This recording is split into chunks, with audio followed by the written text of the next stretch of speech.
WLFE-DB Digital Network are engaging in the safe space. What is safe space? A safe space is a supporting and affirming environment for individuals within the LGBTQ+ community. Each podcast displaying the Safe Space logo will have resources available on hand for those in need without judgment. Here at WLFE-DB Digital Network, we care. We listen, we support, we understand. Warning, the following video contains strong language which may be offensive to some viewers and or inappropriate for children. The content within this video is intended for mature audiences only.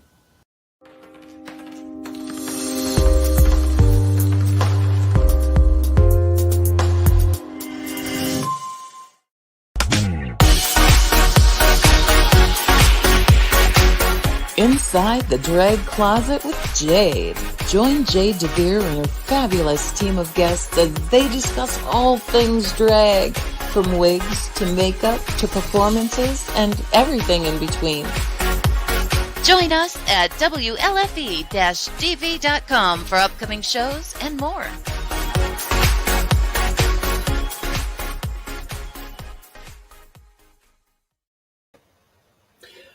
Well, hello there, everybody. Welcome to Inside the Drag Closet, the interactive vodcast where we talk about all things drag and some things that aren't. Who knows? We're just here to have a really good time. How are you all doing tonight? For those of you that don't know me, some people like to refer to me as Mr. DeVere. That is right. I am married to Jade DeVere, who is actually taking a little bit of a break right now, and I decided to fill in. Unfortunately, Scarlett was not able to host the episode tonight, so it was a great opportunity for me to step in and have some fun with the show. What am I wearing tonight? And a little who, what, where about me. Like I said, my name is DeRek Gamble-ERNST. You can find me most of the time with Jade at different events. I am also the show director and producer for Divas Down Under, a monthly drag show in New Cumberland, Pennsylvania at the Harrisburg Comedy Zone. It is the first Friday of every month. So make sure that you check us out there. I also maintain a YouTube channel where we have videos about all kinds of drag in Central PA and the surrounding areas. It is Drag Styles. That's DRAGSTYLZ. You'll be able to see videos from the last couple years of a lot of the performers that have been featured on this show. And then my main passion project is my other YouTube channel called PA Street Scene, where I talk about my personal vehicle. I'm really big into the car scene, so I've started building a show car. And then also I travel around to different venues, different shows and events during the summer mostly when I'm available, not not going around to different drag shows and filming different car shows and different racing events. So that's a lot of fun. But I want to thank you all for joining us here tonight. As far as where you can find me, I am on Instagram, Twitter, Facebook, and TikTok now as PA Street Scene. If you want to find me on TikTok, that is PA Street Scene with a 1 at the end. And then what am I wearing? Just a simple black button down, and then this jacket that I actually created a couple years ago for a pageant. I competed for and won Mr. Stallions. This is just a jacket that I found at the thrift store, and then rhinestone. I don't know if you can see the whole thing. It goes the whole way around, though. Yes. Mostly just like Joanne Fabrics and Michaels AB stones with a few rocks by Cox scattered in there just to make it look a little bit fancier. A friend of mine, I believe it was Aida Stratton, told me when you're rhinestoning a jacket and you can't afford to stone the whole thing with the good stones, at least scatter a couple in there because it'll make things look a little bit more fancy. But once again, thank you for joining us. But I don't think you want to sit here and just talk to me all night, so I'm going to bring out my co-host for the evening, the fierce and fabulous. Please welcome to the stage, Amethyst Diamond. Oh, I'm being told that we're having some technical difficulties with Amethyst. Not a problem. We'll bring on our first guest. We'll keep the show moving right along. So we brought up Divas Down Under earlier. Amethyst is one of our newest members of that show, but our first special guest is also a member of that cast. So let's bring her in and see if she's good to go. Please welcome Paula Frost. How you doing? Yes, there you are, looking amazing. Why, thank you. You are as well. Thank you. I love this whole Technicolor thing that you've got going on. It's quite amazing. And those horns, though. Yes. Thank you, darling. They're part of my Horty collection. Oh, yes. Paula makes some incredible different drag creations for her company, Hornty Things. Lots of amazing headpieces like the one she's wearing now. I believe we have a picture of a table. There we go, of a table you recently did. That's now, at Paula, the Woods. Was that at the Woods? At the Woods Campground, yes. They did a craft fair, and there were tons and tons of different. It was amazing how many people at that campground have so many talents that they can sell. It's fabulous. Awesome. The comment section's already filling up. Thank you so much for joining us. We have Orion Angel saying woohoo. Vicky Marie Thompson saying good evening, Derek. Hello, Vicky. Orion saying good to see you as well. Portia Willis, evening, Derek. Good evening. Estee Lauderdale, which is like one of my favorite new drag names, by the way. I love her. She's a new girl at the Woods, and let me tell you something. That bitch, a funny little comedy queen. Mm-hmm. Oh my god, it's such a cool name. I love it. A show car named Desire. Yes.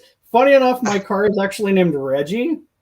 I like to give cars I like to give cars boy names, and I try to give them names that start with the first letter of the car. So yeah, that is my Volkswagen Golf R32. That's my baby. And right now it's splatter painted to look like a jawbreaker. So that's the fun of it. But let's see the comments a little bit. Yes, Paula is fantastic and so sweet. Thank you, Buck, for tuning in tonight. I love you, baby. Amber DeShow, Paula, you rocked Divas last Friday. Yes, amazing. Love the outfit, Paula. Thank you. It's a little Donna Terrell. You can find her on Facebook. Portia's here. Hey, mother. Hey, girl. So before we get too deep in, let's do a little who, what, where, Miss Paula. Okay. I am Paula Vortex Frost. How you blew it? Who, what, where? You can find me at the Woods Campground. I am Miss Woods All Stars up there, and one of your forever queens. And I love that place. That is my home bar. I am a cast member at Divas Down Under, which is in Harrisburg with Jade and Amethyst and Derek. And I am available for all sorts of gigs all over the tri-state area. I'm actually wearing horns. There she is. Oh, hi. I'm wearing horns for my Horty collection. These are eye garbage glasses. That's right. Eye garbage glasses. Love that. That's my friends from the Woods. And then a little Donna Terrell moment and some little Isley earrings. Oh, and a bus driver wig. Looking so fierce and fabulous. Thank you, baby. And you can find me where it's scrolling below. At Paula Vortex Frost on Instagram and Paula Frost on Facebook. Yes, and also on Venmo. And Venmo. So yeah, so a lot of people in our audience may not know about the Woods. Would you enlighten us a little bit about what we could expect if we visit the Woods? Absolutely. So it's a premier gay campground and resort in Lehighton, Pennsylvania. It is one of the largest gay campgrounds in the United States. Every week there are new themed weekends and tons of events to go on. So this coming week, I believe, is Frat Weekend, if I'm not mistaken. Amazing pink and black party going on up there with lots of like a really great drag show. Then there's going to be Labor Day weekend coming up where we have the Miss Woods pageant. And we have one of our largest stage shows of the year. We have all sorts of great things. It's a clothing optional campground, so you can go and be nude if you choose. If you don't, you can wear clothes. Lots of drag to be done, lots of leather, lots of bears. You name it, it's there. That sounds incredible. And how long have you been going there? Ooh, that's a really good question. I think I've been going there for about 10 years. About 10 years. Excellent. Yeah. So I've never personally been there, but I know that Jade has gone there one time. And I know that it led to her going into a swimming pool in a full ball gown. So yes, we did a pool show benefit, and Jade was, thank God we could have Jade there. and she went directly into that pool in a gown. It was everything. My favorite thing about there's a couple photos of it, but I remember when she came home and finally saw the photos, because she was explaining to me what it was like. We finally saw the photos, and we were both astonished because even though it's a clothing optional resort, the photos did not expose anything at all. It was quite fascinating that they were able to get those photos. Yes, and there is a rule there that you must ask permission of everybody that's in the photo in order to post the photo, especially because of that very thing. You know, obviously we don't want to be, you know, flashing someone's goodies all over Facebook and things. But yeah. So do they have like a waiver or something for events where everyone's going to be confined to a singular space, or how do they handle that? What do you mean? So, for example, you guys performed around the pool, and you said that they want you to ask for permission. Well, in a confined space where everybody, would they have like a waiver that people sign off on, or? No, not necessarily. It's basically if you can see someone's face other than your group or your person, you're really not supposed to do that. You're not supposed to post it unless, you know, you go and you make sure that everyone in it. You know, the thing is that there are going to be a lot of people that come to the campground that might not be out to their family or might not be out to their jobs and things like that. So we ask that you don't take a ton of photos and post them everywhere, just in the event that that is the case, that you might capture somebody that doesn't want to be seen. Most times when there are naked people about, most people don't bring out their cameras anyway, you know. But once you pay to get in and you get your wristband, you can go anywhere and do any of the events at the campground. That sounds fantastic. Portia says, Derek, you're cordially invited. Thank you so much. I can't wait for my first time. I've heard many a fantastic tale. So I'm sure it'll be a lot of fun. But it's a really great time. Yeah, everybody that I've never heard of anyone having a bad experience there. So that's really good. And it sounds really freeing. Very that. It's really a place where you can just be who you want to be. You know, if you want to wake up one day and wear a muumuu and a wig, do it. If you want to wake up and wear a jock strap and a harness, do it. Like, no one cares. Just be you. Have fun. Have a good time. Just be nice and clean up your litter. Put everything in a trash can. That's my new... I host some shows there for the 4th of July and Labor Day with Heidi Ho. Co-host, I'm sorry. And I've really taken it upon myself to get the campers to not, you know, litter and trash the place. So my mantra, or the mantra, is leave no trace. I like that. That's actually a big issue because I'm involved with drag and I'm involved with like the car show scene. That's an issue that kind of transcends both of those different hobbies. A lot of what I get into is the more kind of underground sort of stuff. It's not really sanctioned events. It's more like pop-up meets. And typically, more so a couple years ago, the scene was very different where people were very respectful and everyone picked up. And there were certain venues because of that, certain restaurants and things like that, that could accommodate big crowds that we were invited with open arms. But now everything's changed. It's brought in a very different crowd as of late. And it's sad, really, because a lot of these businesses really, they seem to thrive on the nights that we would come because they became, even though they weren't sanctioned, they still knew we were coming. So it was something they could look forward to maybe on a night where their business was slow.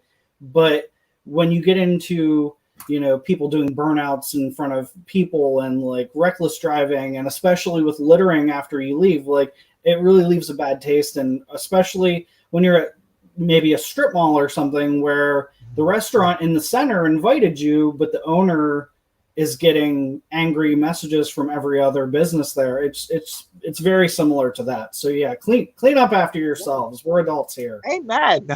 Yes, please. So yeah, so let me see. Okay, so Paula, we're going to take a quick break on you, and we're going to send you backstage for a little bit, and we're going to move on to our next guest, but we will have you back after the break. We are still having some issues with Amethyst's camera, but not a problem. We have another amazing guest tonight. So thank you very much, Paula. We'll see you in a little bit. My pleasure. See you soon. See you soon. So next up is a performer that I've actually only ever seen a couple of times, and that owes mostly to the fact that she is underage. And what I mean by underage, before people start getting weirded out and leaving, is that she is a drag performer who is over the age of 18, but under the age of 21, which creates a very awkward window for some of our younger performers who want to get out and into the world and experience things, but can't get into these venues. So I'm going to let her talk a little bit more about that. But please help me welcome Chanel. Hello, everybody. I'm literally so excited to be here. I was literally so glad that you asked me to join you and speaking. Absolutely. And you look fantastic. Thank you. It took a long time, and I was a little scared because my light started flickering. There was like a storm. Oh, no. I was like, the power better not go out while I'm literally in the middle of doing my glam. And I was super nervous, but we lucked out and I was able to finish, and the storm wasn't even that bad. So it's okay though. Well, awesome. We're already getting some love for you in the comment section. Ethan Waleski says, Chanel! Ethan, woohoo! Thank you for joining us. And then Estee Lauderdale says, oh, she's gorgeous. I love your name. I like when you had said it initially, I was like, oh, okay, that's bomb. Oh, yes. Better than mine.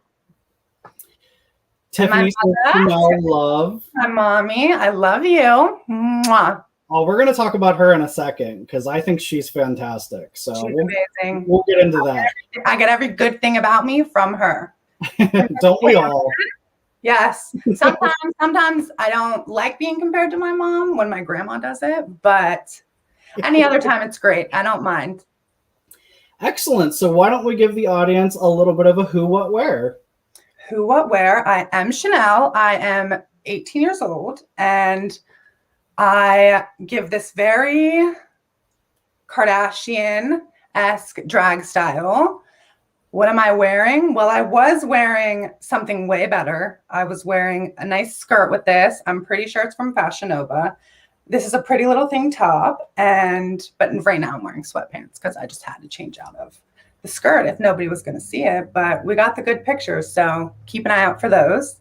And I can be found in Carlisle. Woo, see love.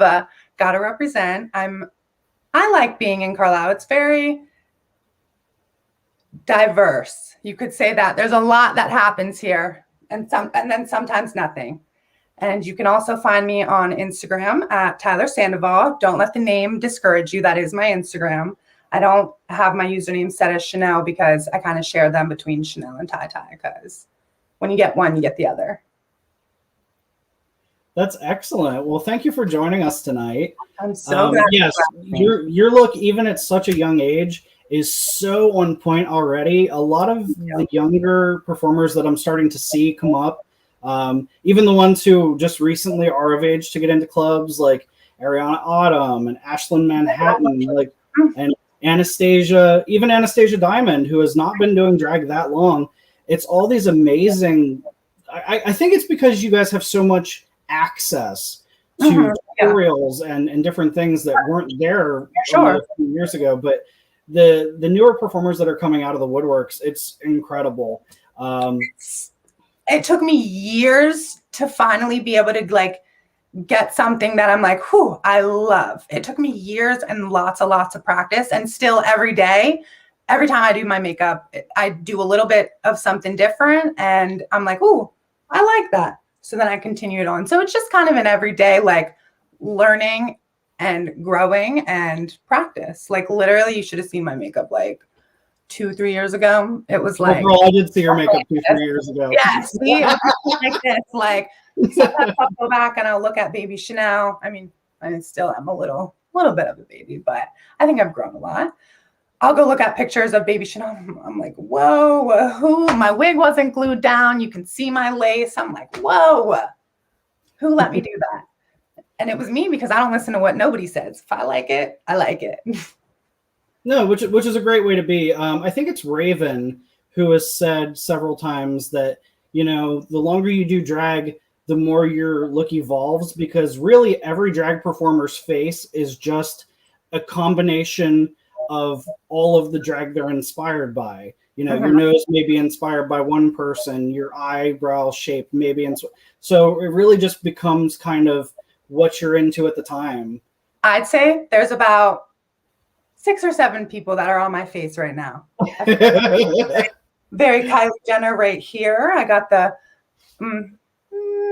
maybe a little Kim K nose, some whatever, any other Kardashian I'm sure I could name and point to. Oh, absolutely. There's a photo that I saw recently, and I think I gave it to our backstage helper that you took, that it's like half of your face and it's so Kardashian, it's terrifying, like how good it is. Oh my gosh. Is it the one of me like taking a picture in the mirror with my arm up? Yes. Yes. Thank you. I wasn't sure if I wanted to post those because I mean they were like some bummy picture that I just didn't put really any thought into or any effort into. So I was like, do I really need to post? Sometimes those are the best though. Yeah, I liked it. I think it fits my Instagram and Facebook feed very well. So but thank you. I'm so glad that you liked it. Thanks. So to kind of cut back on the love fest for a second, because I do think you're amazing. One of the reasons I wanted to bring you on tonight when I realized I was going to get to host was a recent post you had put up. And you were feeling some kind of way about being an under 21 drag queen. And I have been known to say things maybe that I didn't mean, or sometimes when you type things on the internet, it doesn't really come out the way that you really meant it. Right. And you were feeling a little underrepresented because you are under 21. So I wanted to bring you on so you could kind of talk about that and maybe clear anything up that may have been lost in translation. Yeah. Well, are we diving deep in, or is this just like a brief? I don't think we have to like go as deep into names or anything. I just know like no way. When I read some of the comments, you had said that like the initial post didn't really come across the way that you meant necessarily. Well, so I wanted to give you that platform. Within that post, a lot of the points that I made or that I wanted to like get by to everybody, they were like kind of breezed over in one little paragraph, and that was the only thing really people focused on. And that's not initially, I mean, sure, a few things could have been left out. Sure, a few things that I had said are catty, but I mean, I feel as though in this industry, who isn't catty, you know? I feel like this is and I mean, like, you know what I mean? What drag queen do you know that isn't quick with it? Yeah, I think the problem with things on the internet, when you type them and you can't say them to somebody face to face, it's really hard to gauge tone. Yeah. As a show producer myself, I understood where you were coming from, because basically the point you were trying to make was you didn't feel like there was enough support or opportunity given to underage performers. Yeah, I would say opportunity. There's so many people out there that have supported me in the past, have helped me in the past, and I'm extremely grateful to those people. But I just feel like overall there's a lack of really a push to open those opportunities for the younger generations of drag queens. I mean, I personally don't know any drag queen around my age or a year above me or even 2 years above me or even people younger than me. I don't know any drag queens around my age, and I just feel as though that's because of, I mean, I guess you have to wait till you're 21, but I just feel like there should be more opportunities for more drag queens to come out and like develop their craft in the way that I have. You know what I mean? So that right. By the time they're 21 and they can really start doing shows and doing pageants that really like the state pageants and stuff like that, I think that everybody should have a fair chance at knowing who they are, having a very like stable like mindset on like what their drag is. And you can't. Yeah, I get that. And I guess to come at it from the other direction, as someone who does put together shows, one of the biggest hurdles with that is really legality. Mm-hmm. There's a lot of venues that we perform at or we hold shows at that, due to legal reasons, especially when it comes to things like liquor licenses, it's hard to get any kind of a performer in the door that's under 21. Lots of places will shy away from that. Pride events are great. I know that they're few and far between. But I will say, in the time since I've been together with Jade and I have been together about 10 years now, married almost 7 as of October.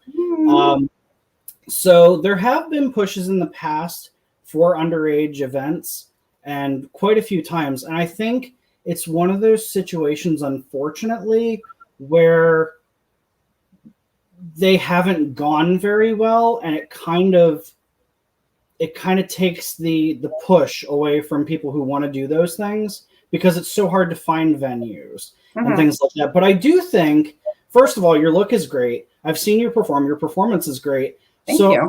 I would, and I'm sure Pola and Amethyst, if we can get them back after the commercial break, we'll have some advice for you as well. But I would say, from a performer's perspective, I don't want you to internalize that and take it personally. No, never. Sorry, go ahead. No, it's okay. I would never take like anything personally. I'm always open to being educated and growing. I'm still at an age where growth is possible. So I'm always open for more knowledge so that I can grow and become a more knowledgeable person on the subject. But I genuinely don't go to shows. I don't do any of that. So how am I going to know that that's a hard thing to do? No. That's definitely a good point.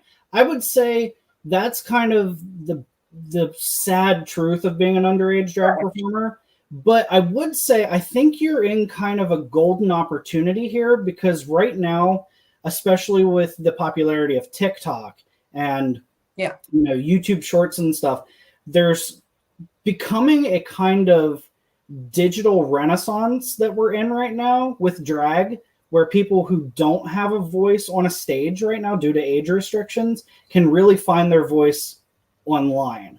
And I've been doing that for many, many years now, but doing drag on social media is completely different from being there, being with an audience. I love talking to fans after I perform. That is one of my favorite things. I love seeing the kids run to you and just tip you. That is so sweet, and that melts my heart. But you don't get any of that love. You don't feel any of that like joy by simply posting a TikTok or posting on Instagram, because I've been doing that for years, right, man.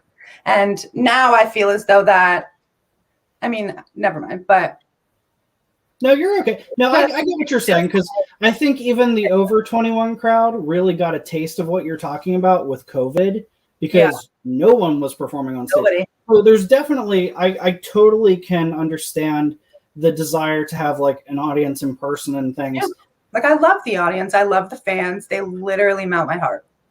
I would say probably what you would want to do, because you are so put together and because you are really passionate about your craft, it may be time for you to kind of become a leader and start reaching out to your own places. That's literally why I had made that post, because I wanted to not only speak for myself, but for everybody else that might not necessarily know me, to be like, oh, okay, well, she's right. Could we maybe work? And when I made that Facebook post, my initial intention wasn't for many people to get upset by that. That is the route that people took. It was for everybody to be like, oh, all right, well, it was a little screwed up, but now let's jump on this, let's act on this, and let's grow something out of this. And I got like, and that's great, like that I totally do want to start my own show. I would love to. And I've gotten like 2 people that have been like, all right, let's do something. Let's make something from this post. But I wanted that to be like a majority kind of like how everybody's feeling. But I think a lot of people let it affect them. And I think a lot of people took that to heart instead of just being like, all right, whatever. And then. Well, I think a lot of people would be in your corner. I don't think anybody, as far as the parts what you were talking about, expressing yourself about being underage, I think sometimes when we're feeling a sort of way about any topic, and I'm guilty of this myself, you sometimes can unfortunately hurt your message when the message is the meat and potatoes, but the part that people really latch on to. So I'm not going to say that I don't understand why they felt the way they did. I know your message was good, and that's why I wanted to bring you on, so you could really push the message. And I think you're doing that. I think it's tough also when you're trying to express yourself and you're feeling away. I know we just got a comment from Reese Hunter. It says, reach out to the LGBTQ plus organizations at colleges. They put on shows for events throughout the school year. That's amazing too. Yeah. But I haven't been invited to like any of them for like a long time. I love those because college people are my people. I'm now their age, so we can turn up. But yeah, I just haven't. I mean, yeah, I could reach out, but are you talking about Bloomsburg or? Well, I think what they're trying to say is because I think now that you're kind of jumping into the next realm of drag where it's becoming something you want to pursue, it kind of falls on you to network yourself. So It may be worthwhile to just reach out to different colleges and stuff because they're always looking for drag performers. But yeah, so, I mean, I think the message is good. I did want to mention your mom because she was one of the comments that I really appreciated. I love a tough love mom. That's tough love, right? I love the tough love. That was a great way. And my mom told me, she was like, I just had to let you do what you needed to do and learn from this. And I have learned from it. And I'm totally ready to like better the situation if everybody else is. Yeah, I think they will. I think the first advice I would probably give you would be to take the post down. But that's totally you. You're your own person. But I wanted to like bring you on and let you have that moment to talk about it because I do think it's a really important point, and I really do hope that there's more opportunities given. And who knows, maybe once things get back to normal, we'll be able to do that some more. I see Aurora F. Sterling, a good friend of ours, said, we will talk. I will have a show at the AMETHYST that you can put together with younger queens on one of my show nights. That's awesome to have a venue that already has a great following.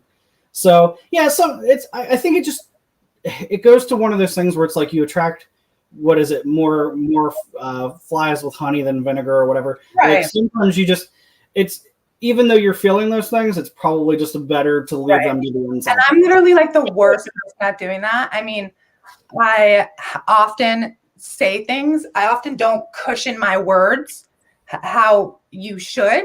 And I'm very, very guilty of doing that. And it's something I apologize for all the time.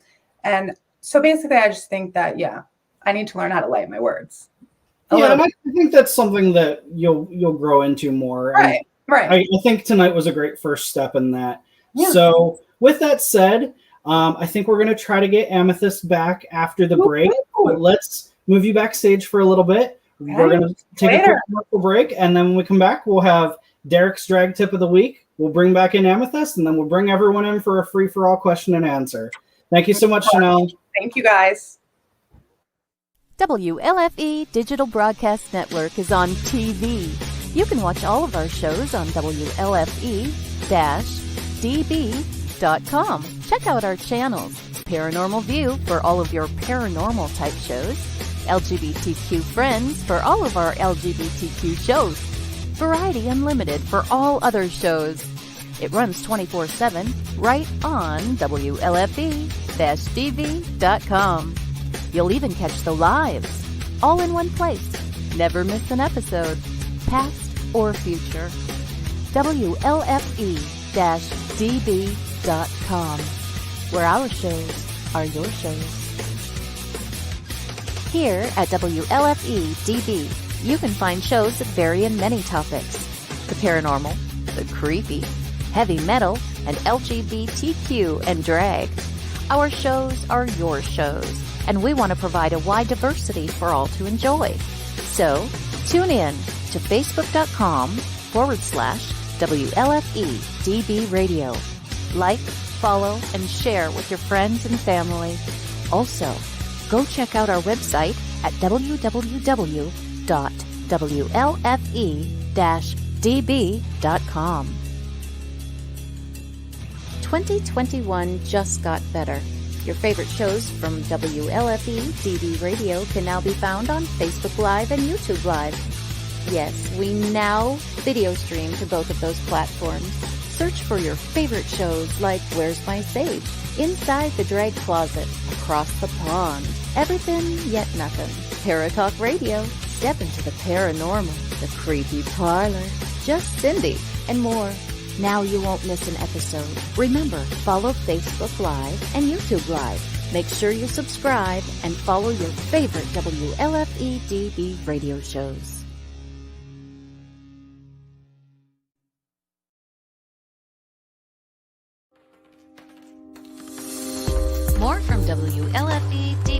Radio Network after this.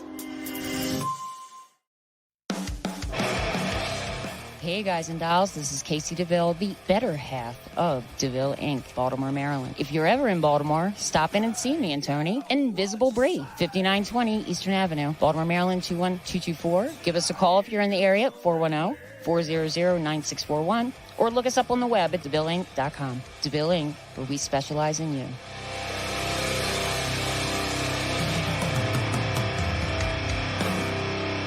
Oh, yeah. Life just got sweeter now that WLFEDB has merchandise. Show your support by purchasing your t-shirts for WLFE, Paratalk Radio, Inside the Drag Closet, and more. But it doesn't stop there. T-shirts, coffee mugs, tanks, buttons, cloth bags, and more. Go to WLFE-DB.com. On the top bar, click on the merchandise tab, and bam, there you go. You got merch. Support the shows. WLFE-DB.com. You're listening to WLFEDB Radio. Now, back to our program.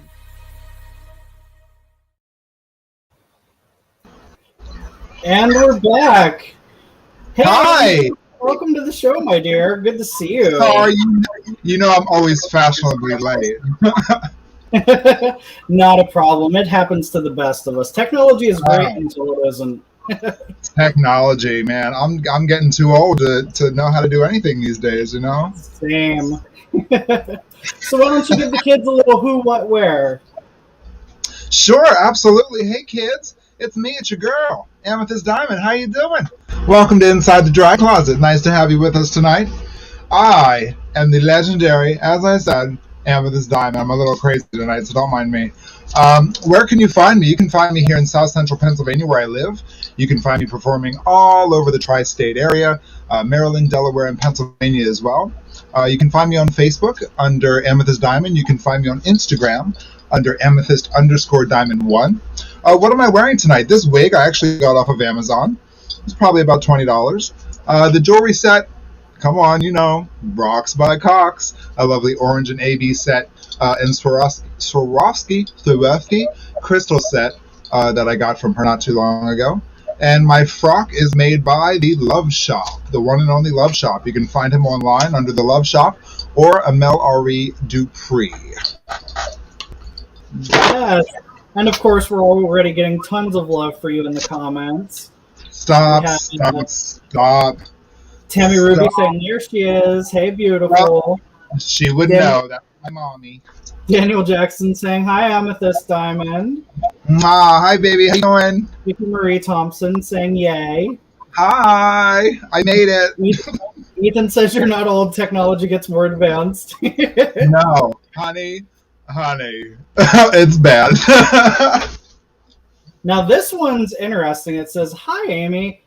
It was so wonderful finally meeting you in person this weekend. You're fantastic, which is an amazing segue because even though this wasn't your week to appear, I wanted to have you on the show to talk about your very first Divas Down Under as a member of the core cast. How was it for you? Oh, my goodness. So, Derek, when did you first ever invite me to be a part of Divas Down Under?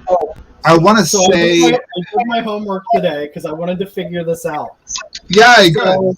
So the show, Divas Down Under in New Cumberland at the Harrisburg Comedy Zone, originally started in January of 2017. Wow. And then we first asked for you to do a show with us in September of 2017. So has it been that long? It has. It was September of 2017 was your first time performing with us. Oh, that is so nostalgic for me. Thank you for doing your homework, Derek. This is why I love you. I think that might have been the outdoor patio show. It definitely was. Which was lots of fun and also a nightmare. You know, I was wondering if we were going to do that again. They've asked if we could figure out the logistics of the space. The problem is the courtyard is surrounded by glass, so it makes it very difficult to convince people to pay for what they can see through the window. So Right. But the new recently the Harrisburg Comedy Zone and Boomerang have been taken over by new owners. So who knows what may happen in the future? Yes. But yeah, once we came back from COVID, it was funny because before COVID, or I should say the Great Pandemonium, or some people call it you just call it anything with a P that isn't the real word. The Great Panoramic. The Great Panoramic, yeah. It went around. It felt like right before that had happened, Divas had really hit a stride and was really doing well. And then, all good things must come to an end. And then we had about a year and a half break away. And we did. During the time away, there was a lot of different voices coming to me expressing concerns about the show and thoughts and feelings about the show. And I really wanted to listen. So we decided to condense the cast a little bit. I wanted to bring in some more representation and, really just kind of rejuvenate the cast. And obviously you were an immediate choice for that. And we're so glad to have you on the cast with us now. It's funny because when you originally told me, like I was driving in the car when I called you, and I was I'm so grateful I didn't back into somebody or run over a child or something like that, because I screamed at the top of my lungs. I was so happy to finally be asked. I had you on speaker, and I'm glad. Yes, I'm extremely grateful. I'm extremely grateful. I think you said you were on your way to bowl that night. You were going bowling. Yes, I'm on a gay bowling league with my daughter, Tanika Diamond, as well, who we're going to have on the show probably sometime next month or the following. So, yeah, it's about socializing and fellowship and just having a good time with fellow people of the community and, staying out of trouble. Well, excellent. Well, thank you so much for joining us tonight. I'm glad you were able to get all your technical issues reasoned out. Since you're here, do you want to do Derek's tip of the week? I would love to. Excellent. Let's throw it up on the screen. What do we have today? Okay, let's see. Derek's helpful drag tips. Be careful what you post publicly online. A momentary short-term feeling can have long-term consequences. Other performers, venue owners, and show producers are watching. They're watching. Yes. That is very valid advice. Just because it comes from your mouth does not mean it's not going to trickle all the way down and all the way back up. Well, it's kind of like when people say you have freedom of speech, but you don't have freedom from consequences. And I myself, I'll be the first to admit I've put my own foot in my mouth so many times on social media. We all have. But when I even sometimes with these helpful drag tips of the week, intention is lost in text, especially when I'm not able to talk about it. And anytime I do these, they're more geared towards newer performers who ask me these questions a lot when they see me.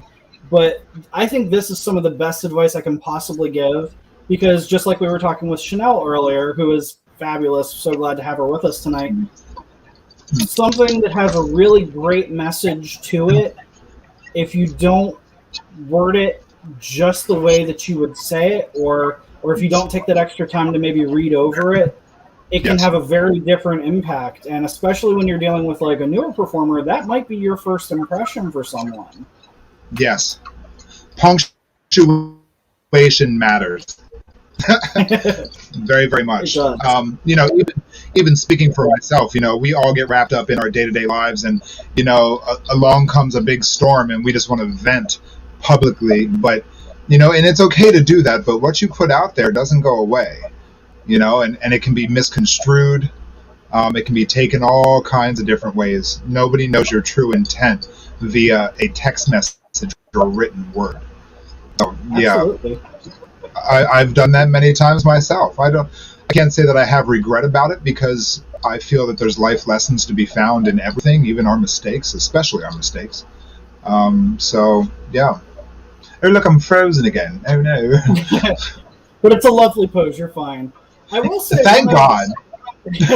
Working in office jobs for a lot of my adult life, one of the best lessons that I was taught early on, and I try to take it with me everywhere I go, is if you're thinking about sending an angry text message or an angry email or just a very strongly worded piece of text through technology, set it aside for a half hour.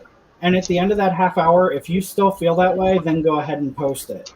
But that will save you a lot in the end. Yeah, exactly. Like Portia just said, write it, walk away, reread, edit, and send. Yes, that is such good advice.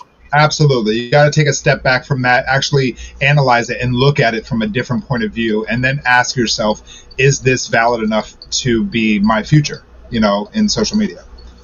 Well, and I also find, especially like in the drag community, and this is something that's kind of been going on very recently locally here. Yeah. When you are, especially when you're a drag performer, or a person with a fan base at all, there's often a gut reaction from those fans to circle the wagons around you before they know really what's going on.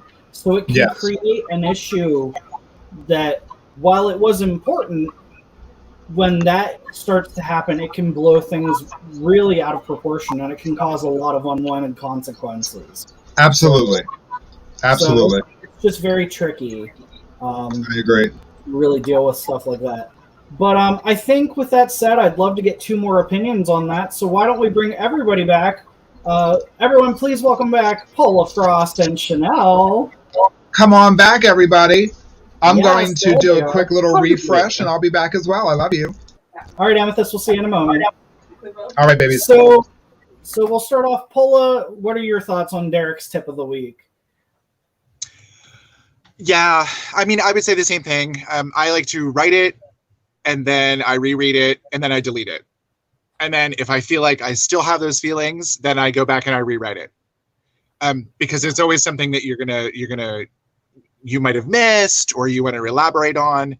And for me, I blow up. Like I hit the wall going 90 when I get upset, right? So I tend to have a lot of those knee-jerk reactions while I'm typing originally, and spelling errors. But then when I go back and I reread it and delete it, and then I'm thinking to myself, like, you know what? I do want to write that. I can just type it up again the correct way, with all the right verbiage. That way no one can misconstrue what I'm saying, but also, you do it the right way, and it happens to all of us. Like, there are things that I type all the time. Well, not all the time, but there are times where I post things and people are like, did you mean that? Did you mean to say that? Or they took it a different way than what it was intended. But that you really can't help. I mean, opinions aren't facts, that is kind of true. Jade says, I can't even imagine Paula blowing up. I have to agree. I couldn't imagine you being angry. I've never seen it. It's really rare. I tend not to take to social media when that's the case, but yeah. Like, I just love the smile. It's so contagious. I love it. Well, and that's funny. We were talking with Amethyst about Divas Down Under, and Paula is actually a core cast member as well. And while I was doing my research for the show, I figured out when we first asked you to be on the cast. When was it? I was trying to think the same thing. So Paula was not originally a member of Divas Down Under. We had gone into the show a couple months and decided we wanted to add some different energy to the cast at the time. So the first time we ever invited you for a show was in May of 2017. And then that was also an outdoor show. No. We only ever did the outdoor show in May or in September. May would have been I did crazy. An outdoor show. Yeah, you did September with us. Oh, okay. And September was outdoors. Yeah. So May was the first time we ever had you at a show, because we had just met you recently before that at Comedy Queen in Philadelphia. Yeah, and that was fun. We really enjoyed your energy. And then I wrote down here, the cast proposed to you on July 14th of 2017 to ask you to be on the core cast. And then your first core cast performance was the very first show that we ever brought Amethyst in for. So your first core performance and her first guest spot were both at that outdoor show. So it's funny. Oh my God, yeah. I love her. We're actually birthday twins. Oh. Did you know that? Yeah. I did not. Oh, when's your birthday? What's your zodiac sign? We're Pisces. Oh, I love Pisces. Those are my babes. you. I'm a little water We sign love you babe. too, girl. I'm a See, this is Capricorn. why we vibe. This is why Yeah, we vibe. yeah. I could talk about that all day. Derek, what's your sign? I'm a Libra. A Libra. I also like Libras, but I like Libras. Not more than Pisces stuff. Sorry. And my birthday Yeah, is so easy to remember. Chanel, you're probably too young to remember this, but Amethyst and Pola, do you remember those weird commercials that used to come out in like the late 90s for the collect phone call numbers? Where they'd be like 1010 321 to make a collect call. Yes. Well, my birthday is 1010. So Oh, no way. Oh, that's funny. Yeah. Are we just talking about Pisces, Pola? Yes. We were. Because Course, we, of course. my first, yeah. Mm-hmm. What's your sign? Pola and I have the exact same birthday. Yeah. Which We're one ain't? fit. what's your sign again? Pisces. Pisces. Oh, I'm surrounded. Oh, you're a The double- Pisces too? I live. Welcome to the fish tank, baby. I am a Capricorn. Your sign's all the way. Woo! Oh my goodness. I'm doing it again. Mother hell.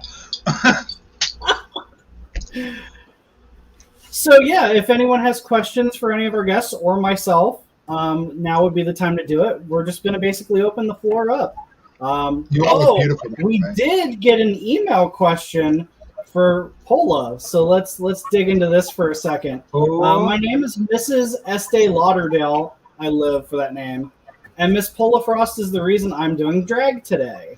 I want to know Pola's dedication to the color blue. When did the blue start, and do you believe that having a signature element is something audiences respond well to? Love you, sister. I love that question. I love her so much. Yes.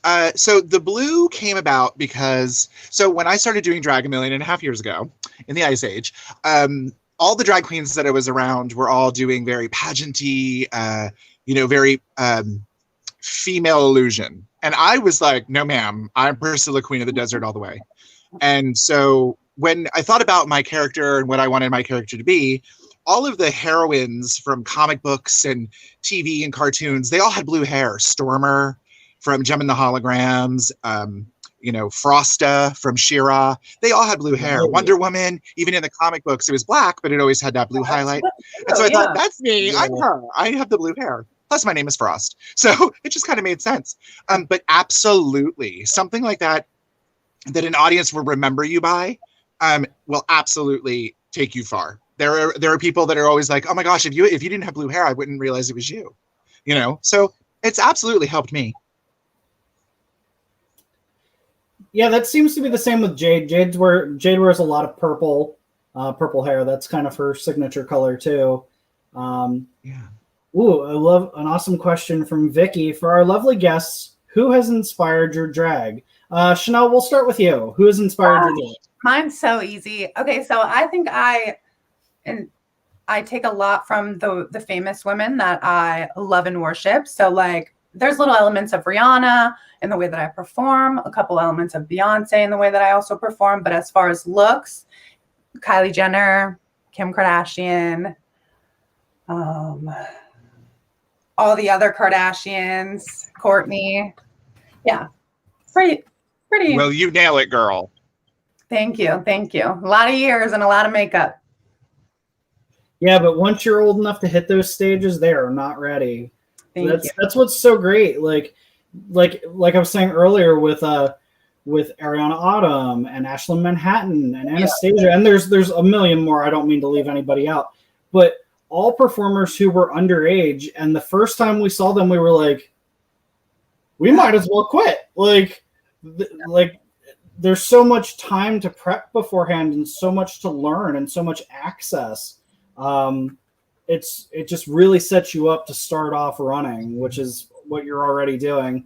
So yeah, that's one of your pictures. Amazing. And then there was also looking like Cher. What is that, girl? You can't say Cher. Cher's actually one of my main costumes this year. Yes. Stunning. Thank you. I was thinking about that too. It's funny, back in the day, Oh, I'm sorry. No, you're good. Please keep going. Oh. So I was going to say, and I'm not condoning this by any stretch of the imagination, but I think a while back, maybe definitely when I started, maybe when Anastasia was starting too, I was underage. I was underage when I first started going out in drag, and that's how I got into bars, because they weren't carding drag queens and they weren't checking those kind of things for the queens. So for me, it was sort of like, well, I mean, I've always been this big, luckily. But yeah, so it's one of those, just do you. And I'm so happy that someone reached out to you and they're going to help you get a show. That was my first thing to tell you, was reach out to every bar that you find a show at and ask them if they would do something underage with you. Right. Be that catalyst girl. Yeah. Yeah. And that was the intention from the start. So thank you. Yeah, it's great advice. It definitely is. So let's see if there's any other good questions. Let's see. Oh, there's the photo I was talking about. Yes, I love those ones. Those are the ones that I wanted to post. That is a Kardashian selfie all day long. It's giving me very Kendall vibes. Yes. See, I can do all of them. I can do all of them. Now, I did have one question for you, Chanel, before we get to Orion. The voice that you speak with, the cadence, is that your normal speaking voice, or is that just for Chanel specifically? See, my voice has this thing where it like fluctuates. Sometimes, like in the morning, hell no. Nope. I promise you it sounds like I'm a straight male. But I mean, like as the day goes on, and it also depends on who I'm talking to also. Like, you know what I mean?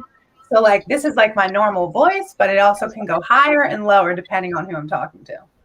Or like depending on like what I'm doing, I promise you, I cannot yell like this. So if I yell, my voice goes down about 6 octaves. So you never hear me yell like this for when I'm looking nice and pretty and petite. But if I ever need to like raise my voice, then it's like, man.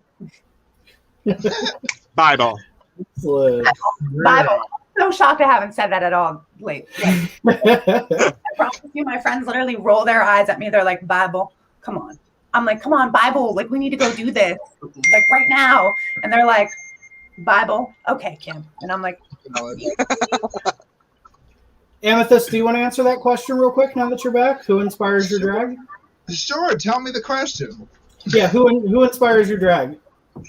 Who inspires my drag? That is a very good question, because honestly, I've said before on the show, my drag and my drag aesthetic is a overall collaboration of many, many, many queens.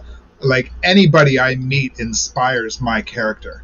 Right. I have a little bit of Pola, I have a little bit of Jade, I have a little bit of, Poison, my drag mother, Sabrina White, Miss Gay America. There's so many inspirations that bring all this together for me. I mean, my overall inspiration is Sabrina White. She's the one who captivated my heart from day one I met her. So yeah, just an amazing artist altogether. So if anybody is at the top of the list, it would be Sabrina White. Awesome. Yeah. Well, the question wasn't really directed to me, but every now and again I get put into drag by Jade myself. But I keep the beard. I can't shave clean. It's just a mess. Come on. Oh, that's Katie. Pulling out the pictures. Okay. So, yeah, so Jade gets to put me in the drag about once a year, and it helps me respect more what you guys do, because it is so much work and so uncomfortable. But isn't it so damn fun?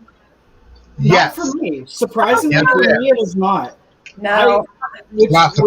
Which is funny, because when I talk to a lot of people, many people will say that they're very introverted out of drag, and then drag gives them that kind of push they need. For me, I find myself, just as Derek, to be very extroverted, but because I feel so out of my element, because drag is not something I wish to pursue, it really makes me like get super shy, and I don't want to talk to people. Like, it's very weird.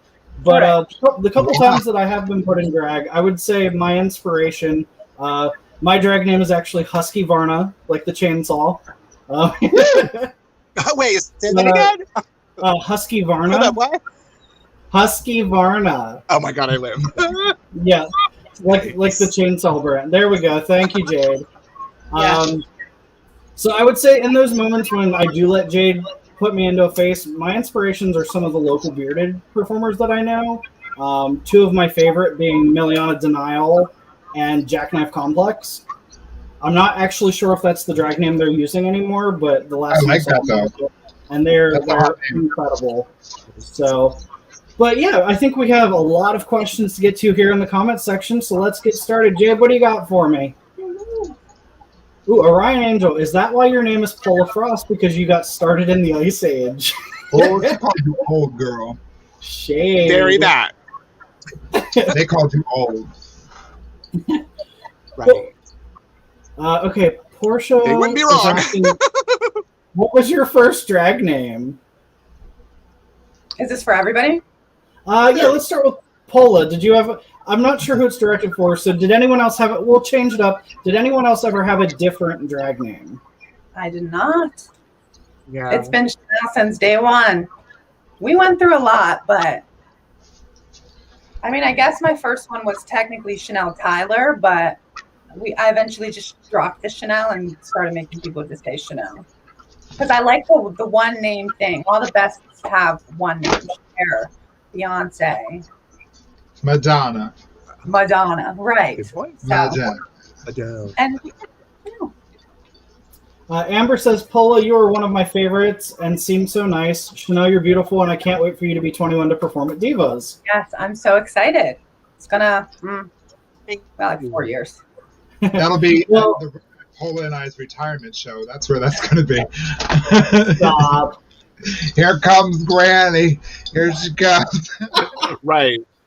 Yeah. And not to keep shamelessly promoting Divas, but we do have a fun announcement for tonight, which is that the entire cast of Inside the Drag Closet will be there in October. So you'll get to see Jade, Amethyst, Scarlett, and Anastasia all at the same time. That'll be on October 1st. Inside the Drag Closet. I'm not. If they're coming, I'm not. It's going to be a reunion. No. Right. I need to see a coming. I can't be here. Let's see. Ethan says, I do have a question, Chanel. I already know your answer, but when did Pola and Amethyst start drag, and when did you find out that this is what you wanted to do with your future? Okay. So we'll start with Pola. Yeah, he's saying that he knows when I started drag, but he's asking when you guys did. There we go. So I always say that I've started drag about 15 years ago, like professionally. That's when I was getting paid for shows. But I was doing drag for much longer than that, back in high school. As soon as I saw Priscilla, Queen of the Desert. I think I was graduating high school, and I was like, that's me. I want to be a fashion designer. I love hair. I love makeup. Everything that I love came together in this one thing. Mm-hmm. Amethyst? So that's it. So technically my first time in drag in public would have been in 1983 when I was 3 years old, because my mom put me in drag, but we're not going to talk about that. Yes. I did it in high school I was a band nerd. I was in marching band in high school. So I actually did it for my marching band's Halloween contest, which was in 1996. But I officially got into drag in 1999 down in Washington, D.C. at the Washington Academy of Arts. I worked with a whole bunch of other theater friends that were drag and male singers and female performers, everything under the theater sun, yes. So I started in 1999. I knew it was something I wanted to do from seeing Priscilla, Queen of the Desert, from seeing Tu Wong Fu, thanks for everything, Julie Newmar, just to see the power and the platform that drag gives you. You know, I can agree. I wanted to be a superhero for the community, you know, and what better way to do it than to put a costume on and you know, shake your stuff, you know, because drag gives us such a great platform to reach the people and to be heard. So why not put a good message on that and use it for the betterment of the world? So that's why I do drag. You know what you're saying. Oh, hello, Pola. But what you're saying is so great and so important, because when I first came out in my early 20s, I had a lot of internalized homophobia coming from a very conservative background, and I I thought for sure that when I came out, I was like, I'm not going to be one of those people. I'm not gonna go to drag shows or any of those things. And it was just because I didn't know what it was. Yeah, you didn't know what goes into doing something like this. Right, and I actually lucked into it because I had respect, like you said. You have, if not more, respect for drag queens ever since trying it yourself. Absolutely. Because my first taste of drag was actually Harrisburg Area Community College has, they had it then and now they just recently brought it back, but like a gay straight alliance of sorts. And they were holding a drag show and they needed a DJ. And I had started DJing weddings for some side cash. And I used to advertise on Craigslist, and I would always put at the very bottom, LGBTQIA plus friendly DJ. And that's what they were looking for. And they didn't tell me what it was at first. And I met with them actually over at the Brownstone in Harrisburg, Pennsylvania. And I met with the representative there. It would have been Hope Cook, who is, I believe, the advisor for the alliance there currently, which is amazing. Love them. But yeah, I got my first taste of drag by DJing a show for them. And it was, they brought in a couple professional performers and some of the students. And actually one of the first performers I ever saw or talked to ever from that show was Poison. I know her. Yeah, that's your mommy. That's my mom. But yeah, I wish I could go back, those 10 years or so and tell myself, like, you really have no idea what you think you know or what you think you like or what you think you're okay with. Like, be more open. Because now I'm married to a drag queen. I have an entire Rolodex of people in my life that all do drag, and they're my best. I didn't really have friends before the drag community really embraced me. So, and I have friends now that used to do drag and don't still, but they're still some of my best friends. So it's really awesome when you get a chance to have drag change your life like that. And I mean, I wouldn't be happily married. Happily married. No, I'm just kidding. If it wasn't for drag. Orion says seeing Derek in drag was something I didn't know I needed. Yeah, people want to see the picture again, apparently. So if Jade wants to bring that up for all of you. There it is. Yeah. Look at that. Yeah. Oh, yes. Oh, yes. That was a different night. I can see all the Jade energy still peeking so through. So that picture right there was the first time Jade ever put me in. And that's Aurora F. Sterling's dance outfit that I almost passed out in because it weighed so much because of all the fringe. See? No, wow. It's fun to do for once a year, but I honestly, you're all superheroes to me because I don't understand how you can put yourself into such discomfort and still make it look so elegant and so beautiful, but it's definitely not for me. And I'm okay with that because I don't think having two drag queens living in the same house would probably go well anyway. So I don't recommend. There's only room for one, baby. Yeah. So Portia would like to know, who would you want to duet with? We'll start with Amethyst. Who would I want to do a duet with? Oh, goodness gracious. That's so hard to pick one person. Wow. Who do I want to do a duet with? I would honestly, and I'm not being biased, I would love to do a duet with my sister Jade DeVere. Because her character just is, it goes beyond the makeup and the person behind it all. Her character and her stage presence is one that attracts me a lot because that's definitely where I get my performance aspect and where I get my reference from. A lot comes from Jade DeVere because, she knows how to work the corners of a stage. She knows how to work any crowd regardless of, the Purple Parrot or, the Blue Moon or what have you. This past weekend I got to see my sister in full action and it was worth more than the money I got paid to see it. So I'm going to say Jade DeVere. Sure. You're welcome. Let's move on to Chanel. Who would you like to do a duet with? Are we talking about drag queens or just anybody? I would say for the sake of the show, let's just stick with drag performers. It doesn't have to be a queen, just drag performers. We'll open it up.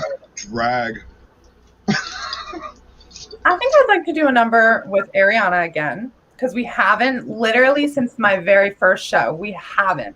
And, you know, I was just flailing around nervously, not really looking cute. So I'd love to see what we could come up with and how we could collab and be bomb together. I think it would be fun for you both to do the same number again and see how much you've changed in that same number. I could see that. We did I forget. Oh, I forget what it's called.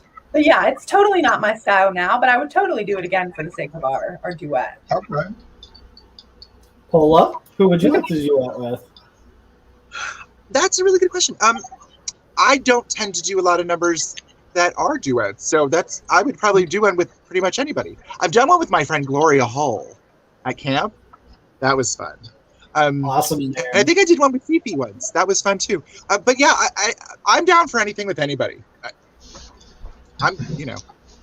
Let's bring it on. Let's do it.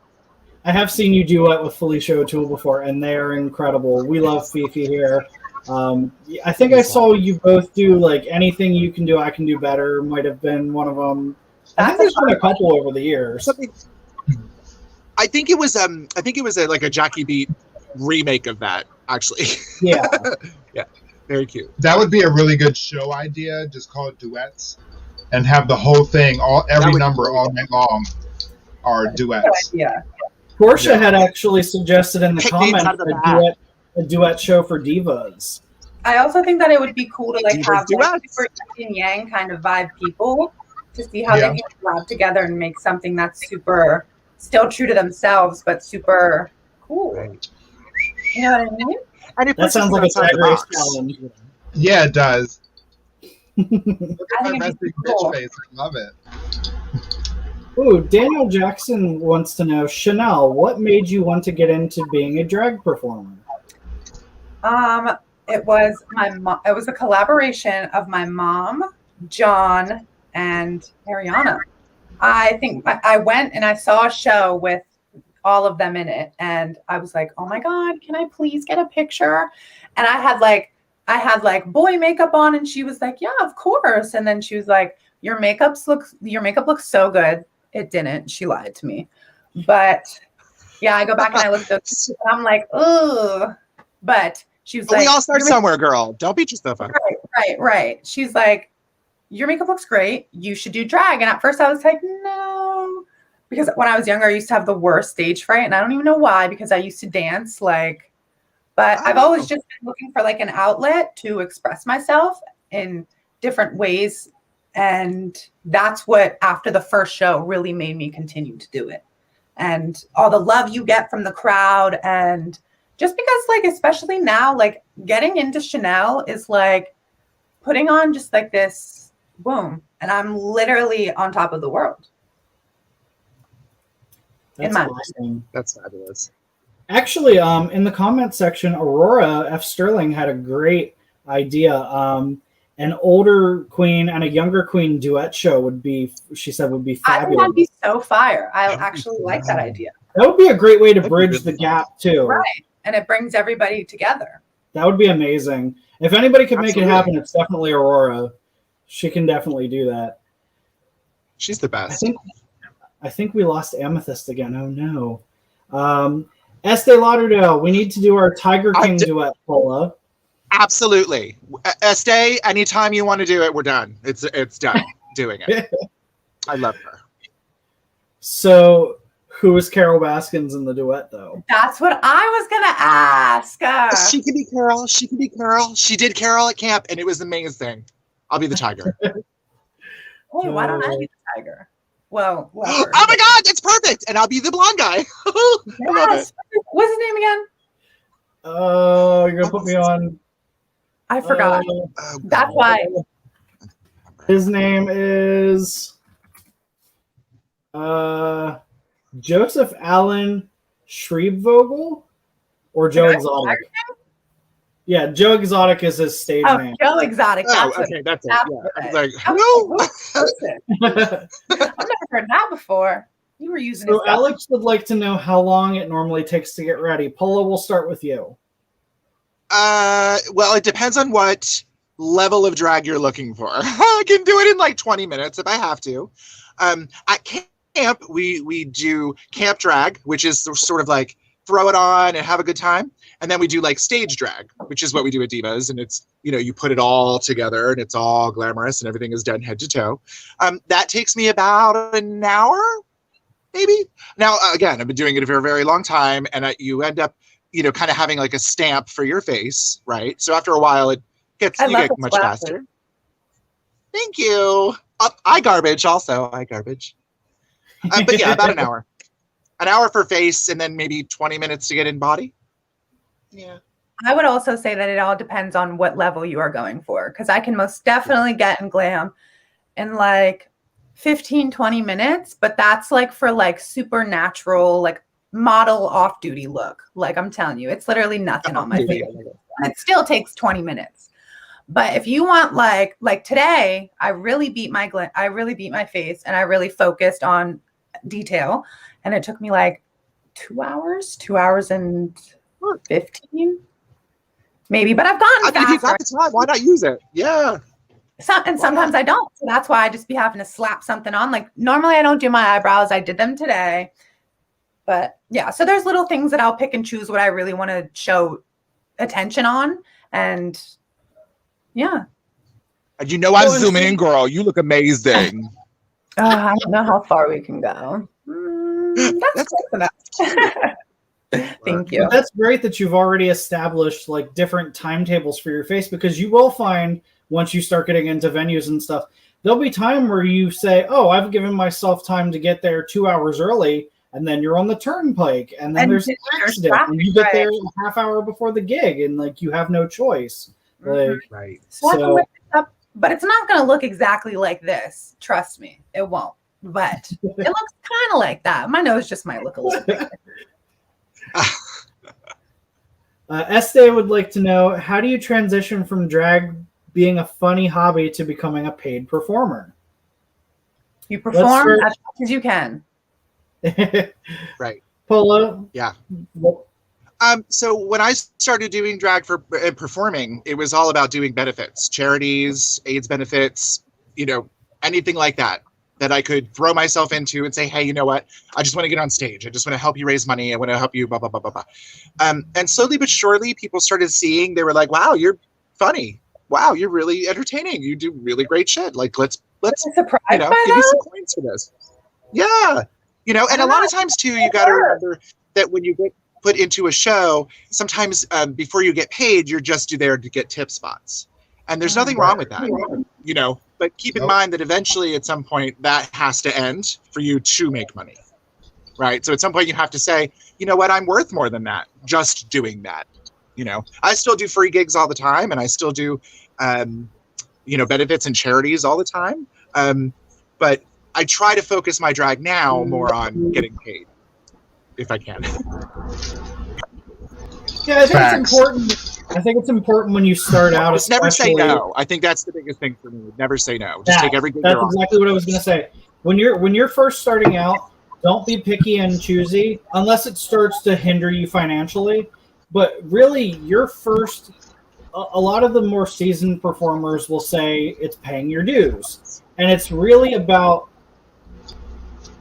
paying your. I mean, there's no better way to say it. You're paying your dues, and you're exposing yourself to the performers and the venues and the show directors and the fans. A lot of it is just showing up to shows in face, and networking a crowd during an intermission or after the show is over, just so people can start to know you, because you could have a great following on Instagram or TikTok or any of those things, but most of those people are probably never going to meet you in their entire life. So it's almost like you're starting from scratch in a sense. And then once you start to get out there and people start to take notice, you can really start to like assert your worth. and then you can be a bit more picky and choosy. But also, it's really important to never forget where you came from. Right. So it's a balancing Right. act. It really is. Yeah, that's how I got into this business, is doing benefit shows. You know? Buck Walter says, I didn't know really what drag was until I married my late husband who did drag. He opened an amazing world to me and such wonderful woods queens. Ah, He's talking about our sister Conchita Swallows, who is one of the iconic queens from the woods. yes. Another Awesome. drag name I love. Yeah, possible duet show for divas. So I think a duet show in the traditional sense would be very hard to do for divas, I think, because it's such a fast-paced show with such a small cast now. Even though some people will say that the 7 or so people we have is a bigger cast, we're also filling a large venue and about 3 hours worth of showtime. I did see a comment after that alluded to the idea of a duet show where every Divas cast member, there it is, maybe a cast member and a new performer. That would be sickening. Oh, that's a good idea. Because for anyone who's never been to Divas, every cast member performs 3 different numbers that night. It's a total of typically 21 performances. So maybe for something like that to work, and it's something we could definitely visit with the cast, maybe have like the third section of the show be each cast member picks an up-and-coming performer. That would be everything. And honestly, it would be a great motivation for the audience to stay for the whole show, too. So, because sometimes people like to duck out a little bit early, but if they had that extra, I think that would be amazing. We could definitely talk about that. That would be a lot of fun. But there again, we would have to talk with the venue about what that would entail, if we could get performers who are under 21, or if we had to stick in that age range too. But it's definitely not something I'm opposed to. But I think that's the only way that it would work logistically, would be to bring in, like, it would almost be like how we used to do the guest spots every month, except it would be like a showcase of 7 guest spots all at the end, where I think that would be incredible. I'm definitely open to that. So it's definitely something to talk about in the future. Ethan says, I would love to see Chanel perform. Yes, I have seen Chanel perform a couple times. 5, 6, 7, 8. 1, 2, 3. No, Mom, don't show anybody that ever. That's so. But I'll definitely have to let you know the next time I'm performing. That is great blackmail material. Yeah, for real. No, she knows. Sure She knows not to post anything that I don't want out there. But how cute would that be for you guys to do that performance all over again and then compare them side by side? That would be amazing. Maybe when that day happens, then I'll be like, all right, you can do that. No, not today. Yes. And I love that your mom is watching the show. That's incredible. It's adorable. Hi, Mom. Ethan says, I don't know a whole lot about drag, but I'm wondering what is the difference between drag and divas. Oh, so Divas is just the name of the show. It's still drag.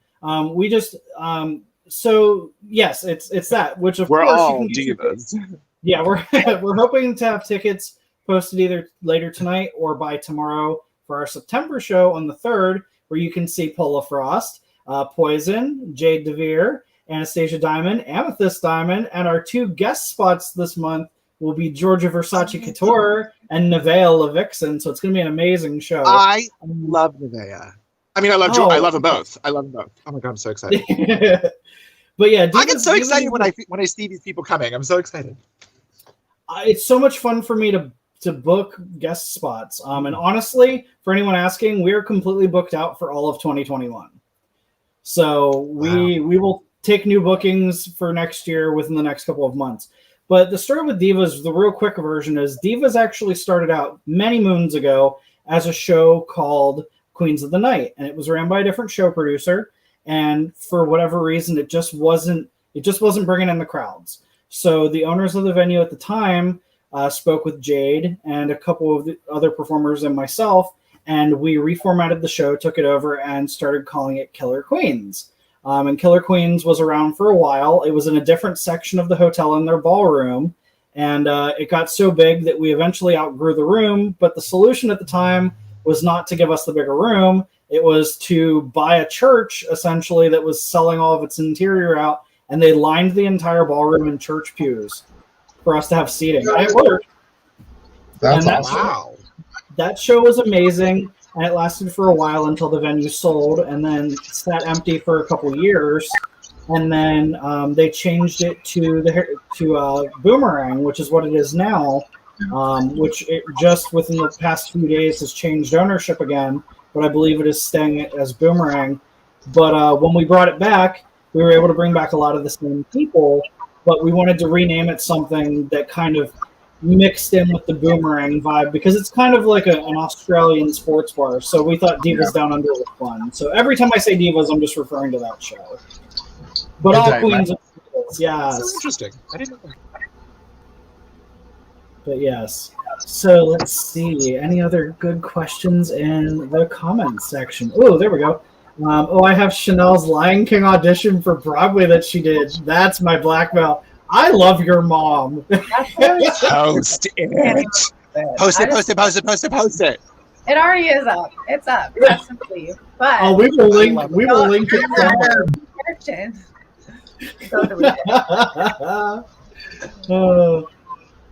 So Amber would like to know, what do you all do for a living? We'll start with Amethyst. I am fabulous for a living. I wish.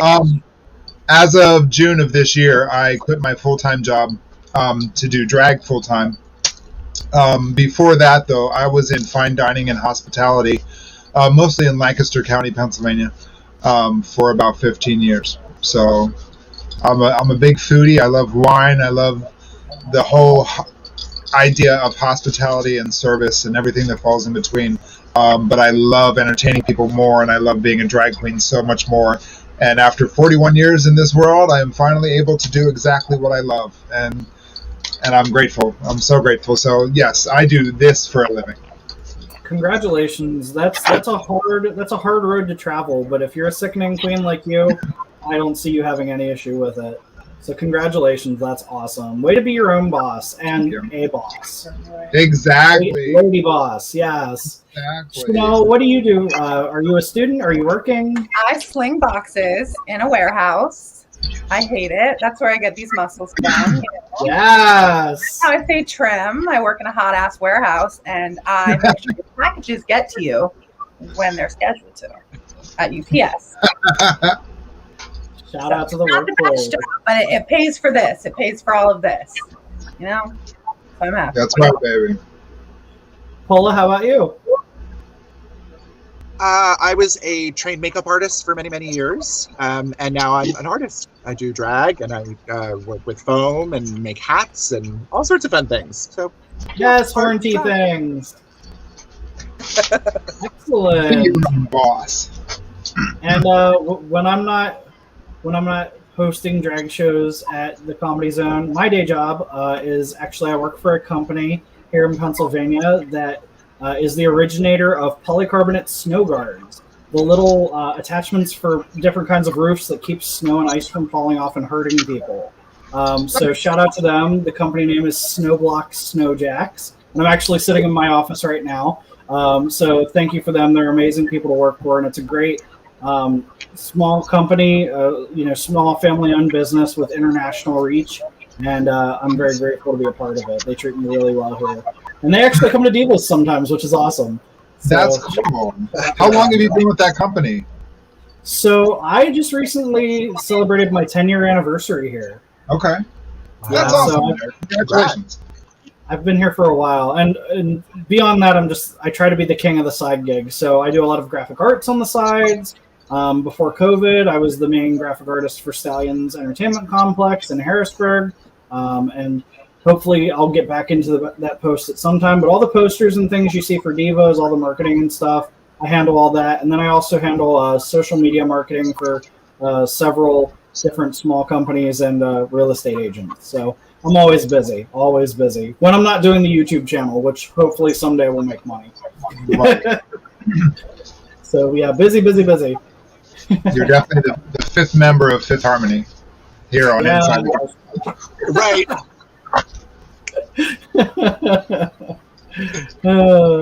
Let's see. Thank you, Amber. I appreciate that. I try. I think Agreed. Not to toot my own horn or be biased or anything, but I do think sometimes, and I'm going to use air quotes for this because it means different things, but I do think the drag husbands or the drag assistants are sometimes unsung heroes. So I really think it's important to have those people. I agree. Backstage help, dressers, not only, and it's not only just for pageantry and things like that. Even at a normal show, something as simple as zipping a gown or tying a corset can really be the difference between a number happening or not happening. So very true. It's your safety net as well. There are so many times where I'll be doing a new gig in a new venue or something, and I'm like, oh my God, I don't know anybody here. I'm new. I don't know what they're gonna like, but at least I know my husband is in that audience. That he's gonna be that one person that's gonna tell me the truth, and he's gonna know that I'm gonna know that somebody's loving it. You know? Right. Yeah. Right. Yep. Right. Absolutely. I don't have a drag husband, but I think my friends do a great and amazing job at making sure Chanel is in tip-top shape. On point, baby. Stay on point, little girl. Right. I can do this alone, but like as far as my hair and styling, even sometimes I have to ask my friend Phoebe. I'm like, hey, do you like this? Sometimes she's like, yeah, or she's like, nah. I have people taking my photos all the time, and those are all my amazing friends that I can thank for that. So that's kind of like my drag husband. That's awesome. That's Everybody awesome. needs that extra critical eye. Yeah. Yeah, and even friends, and they're not scared to tell me, like, hey, no. Well, and even something as simple as having someone to take videos of your performances. That too. Oh my gosh. I know when Jade and I first started dating, Central Pennsylvania, the Harrisburg area in general, there wasn't a lot of video footage of performers because granted this was 10 years ago, so it was a little different. But when we first started dating, I didn't quite feel comfortable in the dressing room because I didn't feel like that was my space. Right. But I wanted to be supportive. So the way I did that is I used to film entire drag shows at a time, and I would separate each number individually and post them to YouTube. You are such a saint. That is so amazing. Yeah, so if you go on YouTube, there's a channel on there called Drag Styles, and I still upload occasionally, but it's a drag STYLZ, and it's literally, I think it's close to 5,000 videos of individual performances of Poison and Jade and Felicia O'Toole and Katarina Couture and all these performers, and it's really awesome to get to. Yeah, there it is, Drag Styles. Yeah, I get a picture. I can send you the link, girl. It's fine. Yes, but please. What they used to tell me is it was great to be able to see how you were performing rather than just hearing about it. So even stuff like that can be very, very helpful. But I just wanted to give a shout out to the drag assistants and the drag husbands out there, because it's a lot of work to be a drag performer, and it's a lot of work to be a drag assistant too. But I wouldn't change it for the world. I'm blessed. I have an amazing husband and wife. And I love them dearly. And, it's sometimes the struggle is real, but it's worth it. And I wouldn't change a thing. Yeah. Even if it's not your husband, that person has to realize, listen, I'm going to pop off on you. I don't mean to. I'm just in this moment. I need this thing immediately, and you're not doing it fast enough. Do you know what I mean? And there's no. With me. Yeah. Right. And it's like having that person there that can help you with anything. And know that, if you get a little grouchy, it's just that you don't mean it. It's just in the moment. And it has to be someone that knows you well enough who can interpret what you mean just by a look. Because you may be in a venue that's not your typical, and you may be feeling some kind of way, but it doesn't do you well to say it out loud.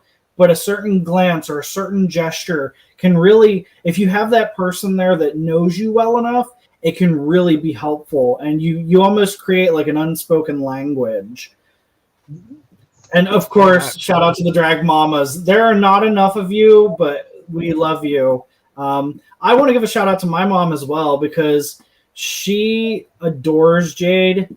And she's so supportive. Mom about it. Love her. Well, and it was funny because I came out so late, I really threw my family into the deep end of the pool. It was like, I'm out of the closet. I and now I'm dating somebody right away, and now that person's a drag queen. So I was like, here you go. But but yeah, they've been amazing, especially my mom. So shout out to my mom, Renee. Love you. Let's see. We're getting to the end of the show. I just want to see if there's any last things. Estee says, at my first performance of the Woods, I threw my phone at someone in the front and said, hit record. It worked better than it should have. That's amazing. Oh, that's amazing. I think I need to try that one. I also think it's funny when drag... Listen, if you've never done drag, do it just once in your life and hit the stage, because if you can get past the awkwardness of it, there's such a power with drag. You can get away with things in drag that no one out of drag can get away with. I've seen queens take full cocktails and slam them. I've seen queens steal phones. I've seen queens take chicken nuggets off a plate, and it's all for comedic effect, and people eat it up. But if you did that out of geesh, oh my, you'd be catching hands. So if you ever get a chance to do drag, you should. It's so amazing. But something funny to add to that, Derek, real quick, if I don't mind.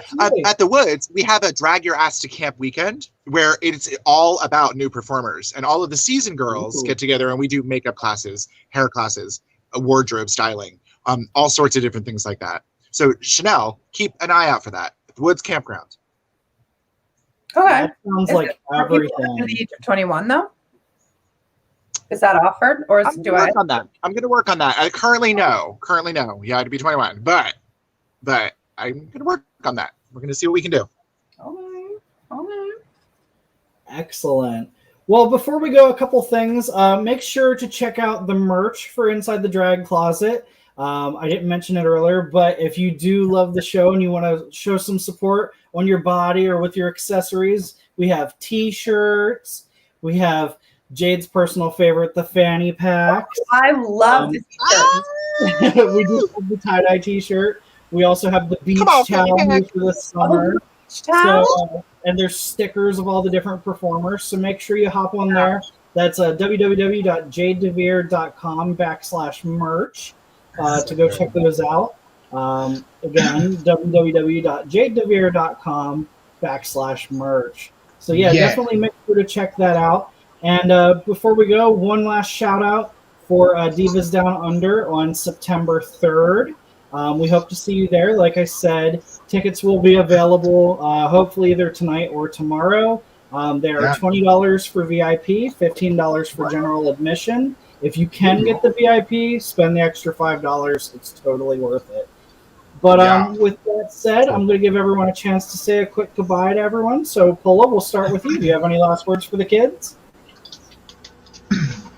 Just bye. Check me out. Oh, that is a great face. I'm living. Beautiful. Of course, that's the way I would. I'm so sorry. That's so I did you so dirty going straight to you. Yeah, just okay, bye. Chanel, it was so nice to meet you. And Amethyst, I love you to death. And Derek, you're my life. So, and Jade, I love you too. Thank you all for watching. I did her so dirty going to her and I did not mean it, but I don't regret it. Oh, there we go. Of course not. Here you are. Chanel, how about you? Any last words before we go tonight? Stay beautiful, everybody. It was so nice to meet the people that I have met before, but sorry. Stay great and stay you. Thank you for having me. I love that. Absolutely. Amethyst? Hey, everybody. Thank you for dealing with my in and outs tonight of my technical difficulties. Just real quickly, to my sister Paula, my birthday Pisces, I love you, sister, and I'm so glad we get to see each other every month now. To you, Chanel, remember, keep in mind, you are the future of drag. You are beautiful, you are smart, and you're intelligent. Use that as your platform to change the world. Thank you. All right, thank you for being a special guest with us here tonight. To Mr. Jade DeVere himself, you know how much I love and adore you. I don't even need to tell you because you know. So thank you for letting me join you tonight here on Inside the Drag Closet. I'm already starting to get out of drag, apparently. So I love you all. Thank you. Thank you. Coming off. And thank you to Jade for all the work that you do, sister. Thank you so much. Love you. And look, there's my face. Ta-da! Well, with that said, Paula, thank you so much for jumping in and joining us tonight. It was so great to hear about the woods from you and your new creative ventures, which I'm so excited to keep seeing your new creations. I think it's all amazing. So thank you for coming and joining us. You know I adore you. Thank you. It's my pleasure. Awesome. Chanel, it was great to have you here tonight. Thank you so much for coming on. And I hope we weren't too tough on you, but we really wanted to give you a platform to speak to everybody tonight. And I think you did really well. So it was such an honor to have you. Very much so. Reach out to us anytime you need. Yes, and I definitely look forward to just seeing some of the comments in the comment section. I think the future is going to be very different for you. I think a lot of doors are going to start opening up. So I'm glad to be able to help in any small way that we could have tonight. So awesome for you, and thank you so much for joining us, and keep up the good work. Yeah. And take care of that mama of yours. She's pretty awesome. Sometimes. Amethyst, I can't see you, my darling. I know, I'm sorry. I'm here. Oh no! But you know I adore you. Thank you so much for coming in and joining our crazy little world tonight, and also for joining Divas Down Under. You are such an asset to that show, and I'm so grateful to have you be a part of it. I appreciate you, my friend. Thank you very much. Absolutely. You know I adore you. All three of you adore you to pieces. To my loving husband and also my loving wife, who's backstage right now, I adore you. Thank you so much for giving me the opportunity to take over and have some fun tonight. I really appreciate it. I can't wait to get home to see you, and love you very much. And with that said, there's only one last thing to say, everybody, and that's good night, kids. Good night, kids. Good night. Good night. Love you. Bye. Bye-bye. Bye.